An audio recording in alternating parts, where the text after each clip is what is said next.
হরে কৃষ্ণ। ভগবান জগন্নাথ দেবের সেবা তিনভাবে করা যায়।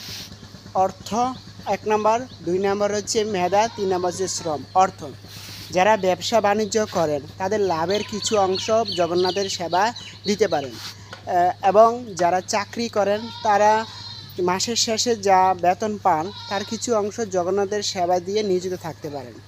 এবার হচ্ছে মেধা, যারা পড়াশোনা জানেন, যাদের মেধাশক্তি অনেক ভালো, তারা ভগবানের যে বাণী এই প্রচার করতে পারেন, গ্রন্থ বিতরণ করতে পারেন।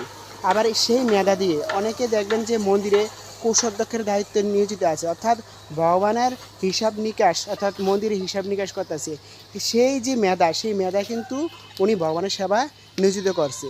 আবার দেখবেন অনেকে মন্দিরের বিভিন্ন দায়িত্বে আছে, হ্যাঁ, ওনারাও কিন্তু ভগবানের সেবায় তাদের মেধা শক্তি দিয়েছে।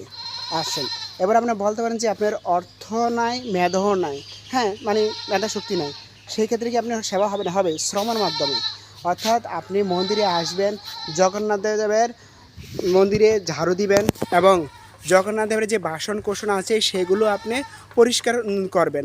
সেই শ্রম দিয়ে কি ভগবানের সেবা হচ্ছে।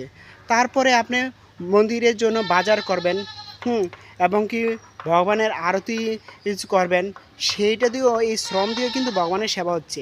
অর্থাৎ এই তিনটা জিনিস আপনি কিভাবে কাজে লাগাবেন, অর্থ, শ্রম এবং মেধা, এইটা হচ্ছে ভগবানের অপ্রাকৃত শক্তি। সেই শক্তিটা আপনাকে দিয়েছে, আপনি কি কাজে লাগাবেন। যদি ভালো কাজে লাগান তাহলে এই ভগবানের কৃপা লাভ করেন, আর যদি খারাপ কাজে লাগান তাহলে সমাজে শুধু অশান্তি আসবে।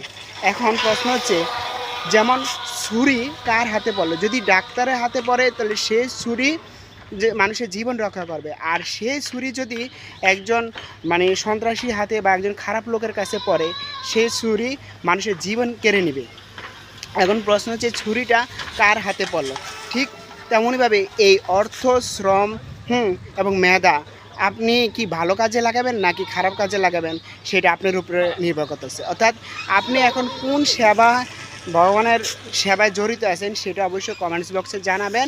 হ্যাঁ, আশা করি আপনারা এই তিনটা শক্তি যদি দিয়ে থাকে ভগবান, অবশ্যই ভগবানের সেবা নিয়োজিত থাকবেন। হরে কৃষ্ণ।